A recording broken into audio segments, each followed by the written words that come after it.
Everybody's ready?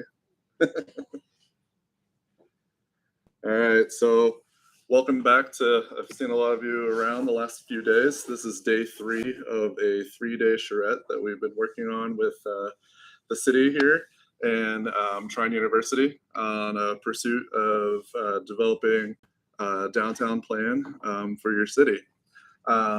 With me, I guess my name's Jonathan Smith. I didn't introduce myself, but I'm with HWC Engineering. With me, I have Eric Walker and Genevieve Zerker. They're going to be helping with this presentation as well. It's been a long 3 days, but we have a lot of good information that we're going to give to you and let you kind of see what kind of elements came out of this planning process. That way you can kind of see what kind of action items that came out of that. All right. So as I said, our agenda, we will go over the plan purpose and kind of give you a little bit of background on why we're doing this plan. And then the charrette summary, so all the input that we've received today. And then at the end of it, we'll go over some action items that we have for the downtown itself. So I'm going to be going through the plan purpose with you. First and foremost, what is a downtown revitalization plan? Essentially, it's a guiding document that provides a shared vision for the downtown. So everybody contributes to it, from merchants to residents, and really just helps us picture what is the future of that area. It's an advisory tool as well, so it can be used by city staff, county staff, as well as important anchor institutions such as Trine University, Cameron Hospital. So it's just a really important document going forward to help the downtown grow. So the plan itself has several purposes. The first is to update the previous plan. So the last downtown plan was written in 2008, and it's been about 15 years since then. So a lot has changed, and it's really important to establish new recommendations for the downtown. It's also important that this plan builds upon successful community collaboration efforts. So previous leadership at the City of Angola and Trine University have made a lot of progress in terms of community collaboration. And there's been a lot of things that have happened in the downtown. So as both of those organizations undergo leadership transitions, it's going to be really important that they reignite that spark and make a really concerted effort going forward to continue collaboration.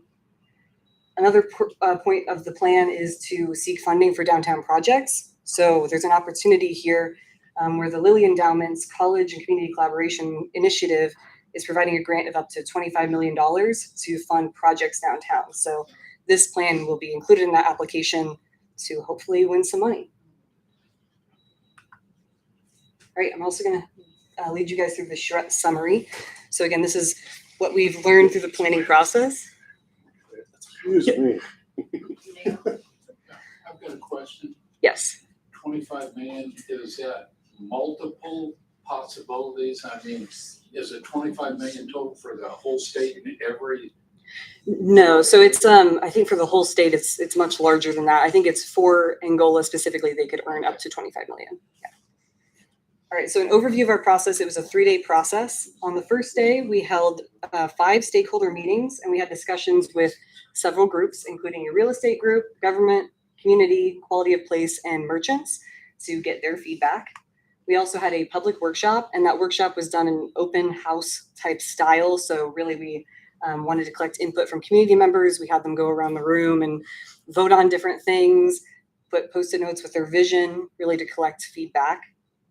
The second day was an open studio. So while we were working on the plan, we encouraged community members to stop by and share their ideas.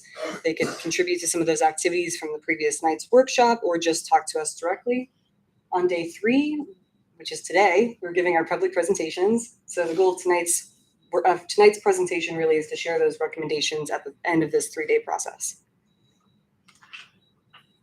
All right, so I'm going to go through from each of those activities what our key takeaways were. So for stakeholder meetings, one thing we heard time and time again was about truck traffic. Really, it disrupts that small town feel, the quaintness and the quietness of the downtown, as well as posing a safety hazard. We heard a lot about parking downtown, particularly that there might be parking available, but it's not clearly marked, so it creates a perception that there isn't enough parking. which could deter residents from visiting those downtown businesses. We also heard that residents and visitors might not know what's happening downtown, so promotion efforts could be better. We heard that there maybe are not enough destination restaurants and retail, so things like an ice cream shop, a brewery, or a very nice restaurant might draw more people downtown. We also heard that there's an opportunity to potentially reuse the Steuben County Courthouse for a different purpose going forward, which will need some further discussion. We heard that flexible gathering spaces for events and festivals are desired. There's an interest in pedestrian-friendly connections to those anchor institutions I mentioned before, but also to the attractions that are presently there, but might be there in the future. So making sure that everything is really well connected, that you can walk to everything. We heard that there's a need for more housing. And then lastly, we heard that Trine Fest was a success and that there are opportunities to integrate Trine University, its students, its faculty into the community better. For the public workshop, we had a lot of key takeaways as well. The main vision that we got out of the community workshop is that community members want to see a downtown with less truck traffic, more restaurants and retail, plenty of housing, and that pedestrian connectivity. So kind of from here on out, I've broken it down into really based on those boards and based on the activities we had people contribute to, what were those key takeaways? So we talked about assets. In terms of downtown assets, people did, again, identify those anchor institutions as being really important. So that's Trine, Cameron, the city, the county. People identified historic buildings and the character of the downtown as being important, the monument and the surrounding landscaping as important, as well as Monument Plaza because it provides public restrooms and parking. They identified issues with truck traffic, sidewalks, particularly along Wayne Street, wayfinding signage, so things directing you to different parts of the downtown, as well as vacant and underutilized buildings. When we asked people to vote on the type of development they'd like to see, we saw mixed-use development as the most popular with 39 votes, but people also had an interest in townhomes and compact infill development. For redevelopment opportunities, we had people map those out. So using a little sticky dot, where do you see redevelopment happening? And there was a lot of those dots concentrated around Gale Street, West Maumee Street, and Gilmore Street. With like pedestrian connectivity, tying into that, we saw that people wanted connections along Gale Street and along Wayne Street. For expanded programming, people were really interested in street festivals and concerts. And then people would like to see public spaces activated by potentially creating a flexible event plaza downtown. All right, we also had 2 public surveys that were going on over the last couple weeks, concluding this week. So there was a public survey and a Trine survey. So those were distributed to slightly different audiences. The public survey had 462 responses, and I'm going to go through some of the main points and takeaways from that. First, we heard that food and dining are the real draw for the downtown. About 50% of respondents are going down there for that reason. We also heard that one of the biggest issues is the availability of parking. That's the thing that people like the least about downtown. So that was 60% of survey takers. We heard that people were most interested in attracting new businesses to the downtown as that key area of improvement. We also heard that people would like to see more dining, venues, events and entertainment, as well as public seating and gathering spaces downtown. And then over 90% of respondents noted that the downtown is important or extremely important for the health of Angola and Steuben County. So there was an overall consensus that this area is really important, that we protect it, that we improve it going forward. So the Trine survey, they had some of the same questions, so you might hear that again. But again, it just reiterates that from 2 different audiences, we're hearing a lot of consensus. So there were 423 responses on that one, which takes us at, I think, over 900. So it's quite a few people that did respond to these overall as well. But we heard that there might be a slight disconnect between Trine University and the downtown area, which feeds back to some of the stakeholder conversations about creating those collaboration opportunities. 40% of people felt that disconnect. 40% of responders said that they liked the walkability about the downtown. And then again, we saw that food and dining were the main reasons to go downtown.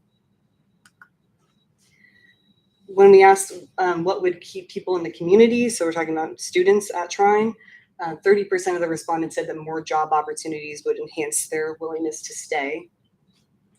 We also saw that in terms of improvements, there's a need for more shopping and dining options, and then the parking issue needs to be addressed. 50% of people saying that, again, they like that the least about the downtown. All right, so from what we heard, we conducted a SWOT analysis. This is a very simplified version of that. We'll probably attach the larger, more fleshed out version in the appendix to this plan. But I wanted to go through this briefly. In terms of strengths, again, we identified those anchor institutions as being really important downtown. People talked about the monument and the historic buildings as being a strength to the area. Commons Park and Commissioners Park as being strengths. Commissioners Park is the green space next to the courthouse, as well as Student County Tourism, that organization being a really important player in bringing people to the downtown. Weaknesses, truck traffic, which ties into pedestrian safety, the perception of parking. So again, that issue of maybe parking is available, but it's perceived as being unavailable because of poor signage, aging infrastructure downtown, which might affect business owners, and then attracting those new businesses to downtown.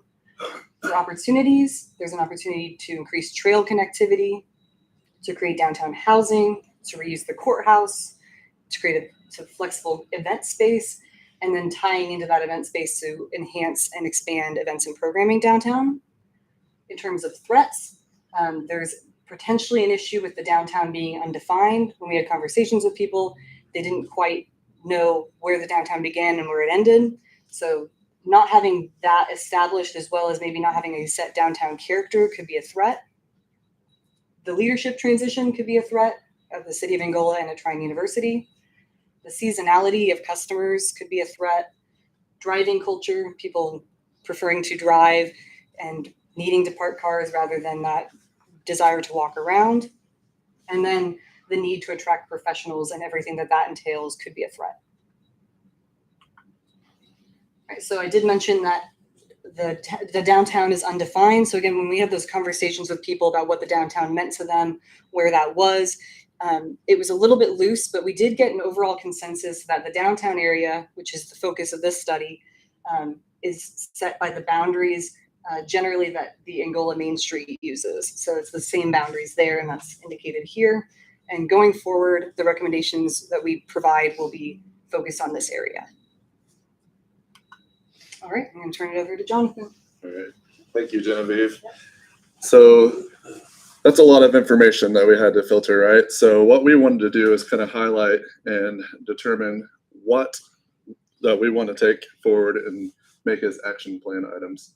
So what we did is we developed 5 different action items and 2 district areas that we think are important for the city. The first 5, the 5 action items are downtown housing, connectivity and accessibility, public space, communication and collaboration, and then destination development. After I go through this, Eric will go through those in more detail, and then I'll follow up and talk a little bit more about the district focus areas. But the district focus areas to us are the West Maumee Gateway District at the western end of downtown, and the Gale Street District, so along Gale Street between Trine and Cameron. So I'll go ahead and hand it over to Eric, and he's going to go over a little bit about the goals and objectives for the action plan. All right, so like Jonathan said, we kind of distilled the action plan down into some main items based upon all the feedback that we got and grouped everything together. The first one being downtown housing. We noticed that from 2000 to 2020, Angola's population increased by 27%.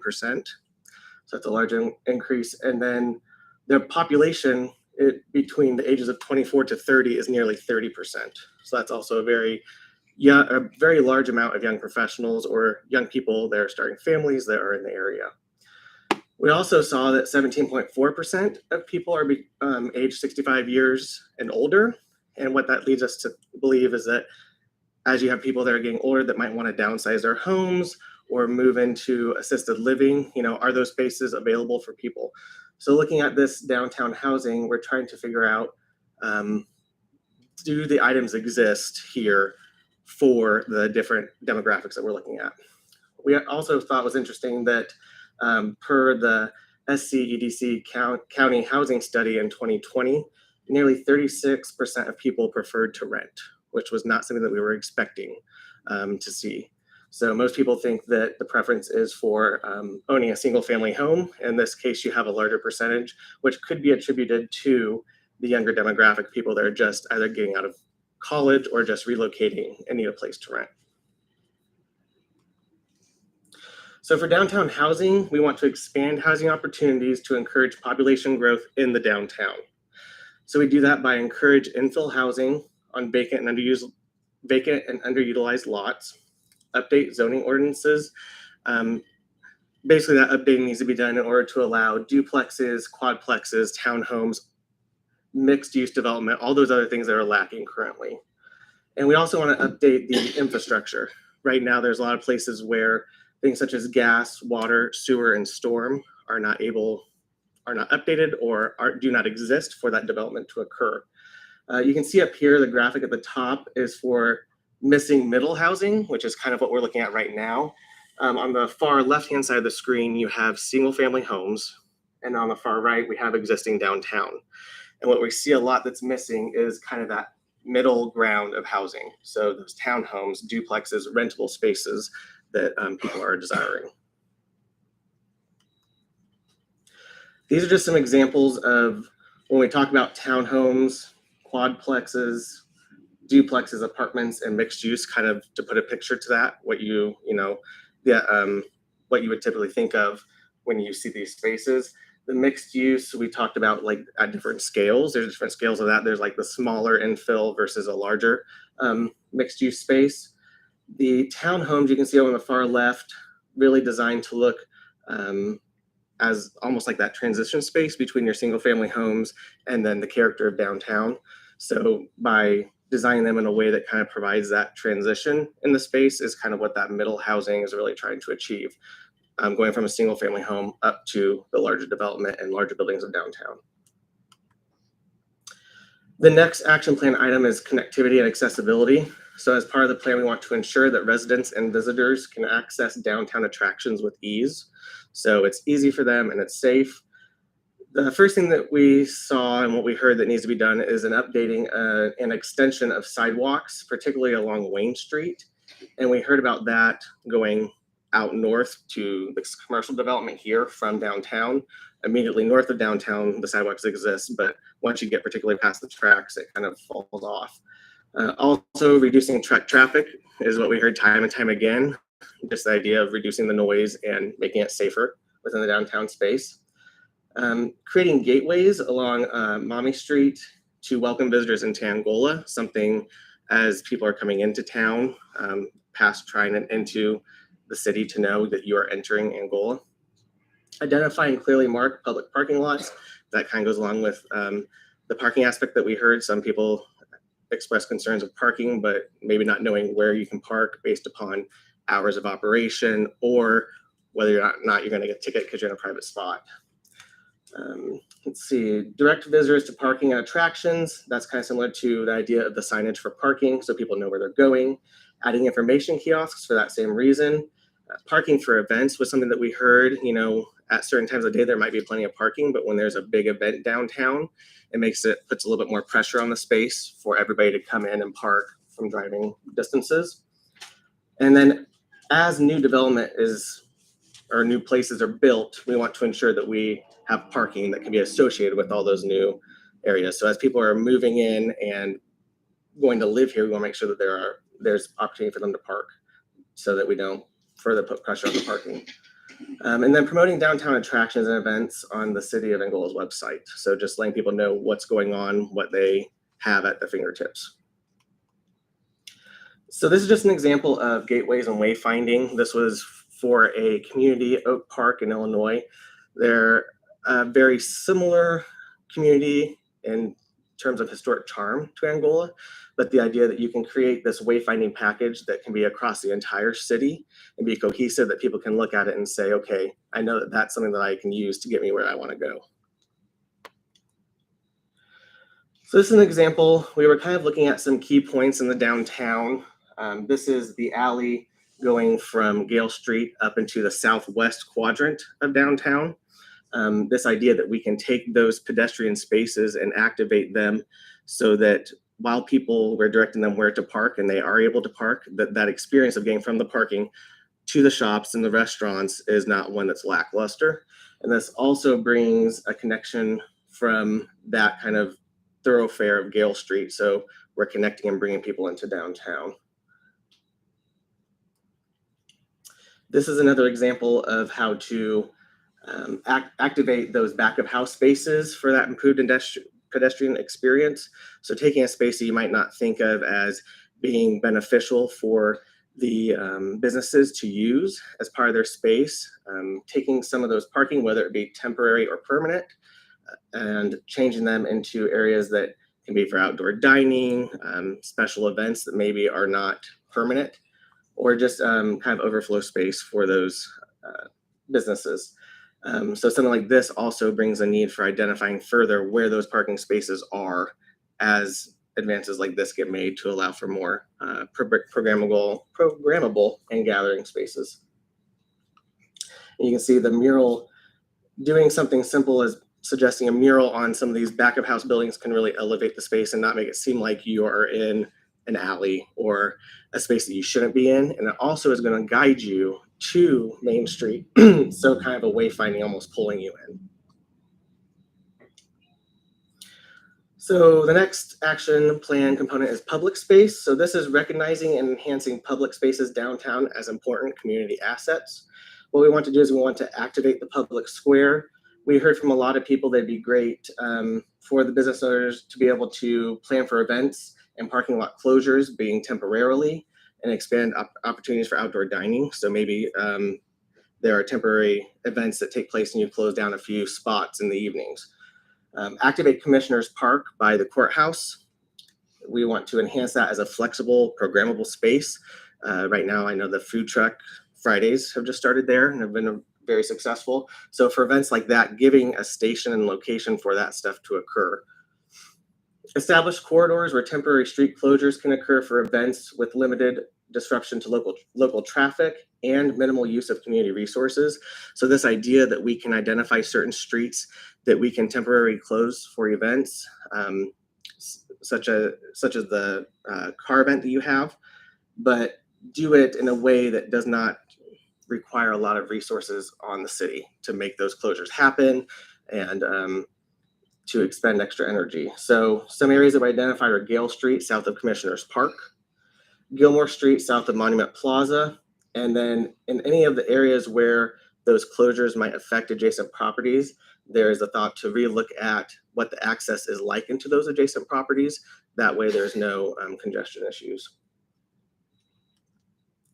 So Commissioners Park right now as it stands is largely a large green open space, open gathering, but the idea of taking it and adding some more plantings to define those edges, as well as maybe an amphitheater down below where that grade kind of comes down, gives a presence and a space for those type of musical or performance events to occur.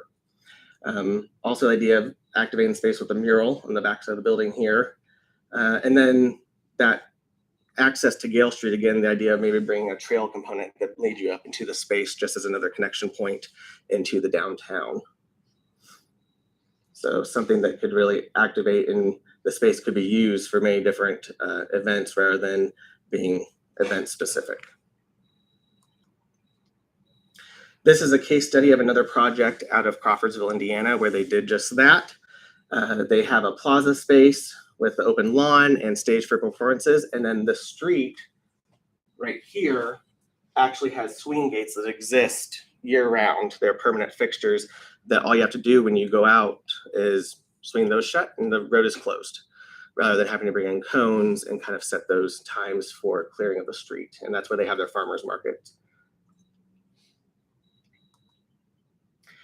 Destination development is the next action plan item. So we want to encourage premium development in downtown to attract residents and visitors. So we want those restaurants and retail destinations downtown, things that people are going to say, okay, I want to go into Angola and have dinner on a Friday night. Attract a bed and breakfast is something that we've heard to downtown to accommodate those visitors that want to stay in downtown rather than outside of downtown at another location. Considering opportunities to create an event center around downtown. Something that we noticed is, and that we heard, is that there might not be a large enough gathering space to have a larger indoor event. We've been kind of looking at a lot of those smaller outdoor areas or larger outdoor gathering spaces. That's something that came to light. Evaluate the reuse of the Steuben County Courthouse, which is something that we heard from a lot of people. So kind of identifying maybe some potentials for what that could be. And then identify and protect the best sites for future development. So which sites are those that, 10, 20 years out would be ideal for something to exist on as part of the downtown environment. So this is another case study of St. Joseph's Brewery in Indianapolis. It was a former church that was converted into a restaurant and brewery. You can see I think the church sat vacant for about 50 years, but you can see that outside they put in a outdoor dining and plaza space with outdoor seating, umbrellas, and then the interior was converted with all of their brewery equipment and the restaurant. So something like this would be an attraction and also help in the idea of preserving that historic structure with something that would activate the downtown in the evenings, which is also something that we heard that is needed for downtown Angola. Okay, communication and collaboration is the next action item. We want to build upon past success, continue to work together to develop events and programs that benefit both anchor institutions and local businesses. So that's strengthening partnership between state, national, and local Main Street organizations and the Angola community, maintaining a supportive relationship with downtown business owners, promoting available grants and programs for downtown business owners, coordinating with small business owners to extend shop hours. That's something that we heard a lot of, just the idea that, if it was open 1 hour later, I'd be able to get there after work. Create opportunities for Trine students to learn and develop skills through collaboration with downtown businesses. I know I talked to several businesses that do fundraisers with students or that students work for them during the school year. Build off momentum of Trine Fest, which to expand upon that, develop those connections with Trine University. So I think this is the second year for Trine Fest. It was well attended last year, and they're looking forward to doing it again. Streamline community branding and communication was something that came up, just the idea that really creating that identity for Angola and how do you get that city's identity out there. And then continue to enhance programming with Easter Seals Rise, MSD of Steuben County, and other local institutions. So the schools and what those programming collaboration could be with those entities. So this communication collaboration, we're kind of looking at kind of this nexus of economic vitality, design, organization, and promotion, and what that means as you bring all these anchor institutions and the city together to achieve some of this that we've seen in the action plan. And I'm going to turn it over to Jonathan. He's going to talk about the 2 districts that we kind of outlined. All right, thank you, Eric. Kind of building upon what Eric has been discussing regarding the action plan, we've begun to frame out 2 district areas in the downtown that we think is really important to the vitality of the downtown. With the first one being West Maumee Street. We kind of see that as a gateway district as you kind of enter the downtown. So we want to say develop West Maumee Street as a gateway district connecting Trine University to downtown Angola. So by doing that, we want to establish a gateway at the entrance of the district. That could be a variety of different things. That could actually be a physical gateway. That could also be buildings to kind of create that atmosphere as you enter the downtown. We also want to explore opportunities of mixed use or for mixed use housing or mixed use as well as infill development as far as housing goes. And then extend the public square streetscape along Maumee Street. That way we can create more of a cohesive feel on the streetscape itself. All right, so what we're talking about is this area here. So we're between West Street and Darling Street, and then Maumee is here, and then Gilmore to the north. What we see as opportunities is in the orange. I'll kind of show you that a little bit closer up here. So in the orange, we're looking at some opportunities for mixed use development, kind of tucked into some of the staples within the community. We have the Antique Mall, the First Center, Village Kitchen. That's not going away, so don't worry about that. I know that's a no-no. What'd you say? I said that's a staple. Yeah. So anyway, so we also wanted to show how those opportunities were also able to accommodate parking. So we have parking identified as well. And we kind of see to the north, kind of growing to the north potentially with opportunities for residential infill. As I mentioned, the streetscape would continue along Maumee Street towards the railroad tracks. Okay. All right. The second area that we have been talking about is Gale Street. So we kind of see that as another district opportunity. So we want to activate the Gale Street corridor to enhance the pedestrian experience between two anchor institutions, that being Trine and Cameron Hospital. So first, what we thought would be a great idea would be to develop a multi-use trail from Commons Park to Fox Lake. That would be able to activate Commons Park and get people out to Fox Lake and also connect into the trail and throughout the town. So that would actually add about 2 more miles to the trail. So then also we want to establish Gale Street from Wayne Street to Martha Street as a corridor that can be temporarily closed for downtown events. So that's just right at the back side of the courthouse, the space of the Commissioner's Park. And then explore opportunities for mixed use housing and infill development. And then last but not least, extend the public square streetscape along Gale Street to create more cohesive downtown character. Okay. So while the area we're talking about, first and foremost, the trail kind of goes through this way and connects to Commons. That will connect to the existing trail. And then the trail actually dives in here at the southwest quadrant of the public square. That way you can get into that alley activation area, kind of activating that space a little bit further. If we dive a little bit deeper, this is kind of what we're thinking. There's some opportunities for some residential infill to the south. North of that on Gale Street, I think there's opportunity for mixed use closer to the square with some tapering off of some sort of either townhomes or duplexes, those type of things, some sort of multifamily in that area. And just a little bit more detail, this is kind of what we're thinking as far as we have a trail on one side of the street, the other side would be a sidewalk with housing or mixed use along the edges. There's opportunities for some amenities, kind of continuing that streetscape feel in the downtown. And then just more of an exploded view out up higher, just so everyone can get their bearings. The trail we see kind of connecting through and going all the way over to Fox Lake, providing some access to the lake, but it also provides a connection from Trine University all the way up to the YMCA, to Cameron Hospital, and the amenities at Commons Park, as well as allows high school students to get to the downtown safely. So with that, I'd like to thank everybody for coming. If you have any questions, we still got a little bit of time. We can answer a few questions that you might have. Comments? Oh, thank you. What has been your experience in dealing with